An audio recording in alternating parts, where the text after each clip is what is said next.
Hi guys, Jill here, and I want to show you this project that I've been working on and just finished.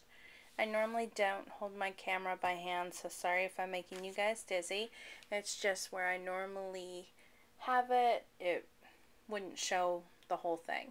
So I just wanted to show you really quick the whole wreath, and then I'm going to zoom in on some of the details of it. So I'm just going to show you this one. This is a grunge rose. I used my Cricut cartridge, the Mother's Day bouquet, and I went ahead and I cut out 4 shapes in 3 inches.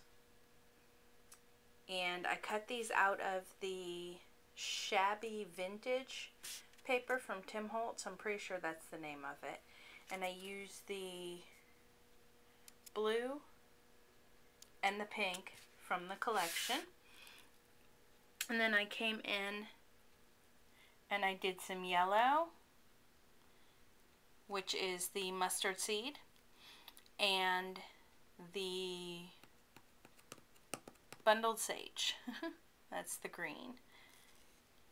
Okay, so I think each wreath has 9 of those, and then in between that I did some of the Donna Salazar inspired flowers. Again, the same papers. I just cut those with what almost looks like a scallop circle on my Cricut, same cartridge, and I add a little bling to the center. This camera's driving me nuts. There's a good image of it. And I added this to a wreath that I got at Michael's, and it was a bigger wreath, and my husband just cut the center out for me. So I'm going to show you the back. It's like a total train wreck. So if you do something like this, either put ribbon around the back if you want, or just accept the fact that it's a mess. So the back, here's the wreath. It was so funny because I was going to pick up a foam wreath, and they were more expensive than the wire wreath. So I like twice the price. Like this was $2 something, and the foam ones smaller was $4. Now this is some seam binding. This is that Hug Snug I just got, and all I did was spray it sporadically with the Stormy Sky Mist that I make. Okay, and then I created a second one that's totally identical for my mom. And not totally identical, I mean some of the flowers are a little different as you can see, but you know, similar. And I just wove the seam binding in and out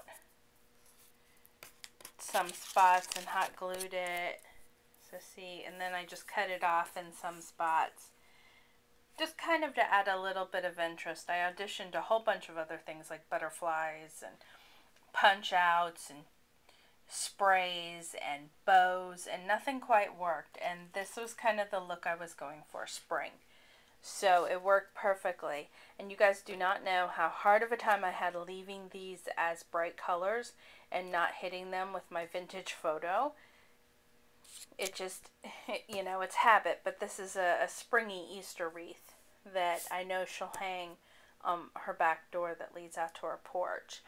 So I, you know, had to keep control. I even was gonna, I had some little chocolate bunny looking shapes that I thought might look cute in here, but I ended up going very simplistic with it, and this took me a really long time just because, you know, the roses, they're not super fast to make, and you know, the grunge roses, if you want to learn how to make those are on Tim Holtz's blog. I also have one showing how I do them.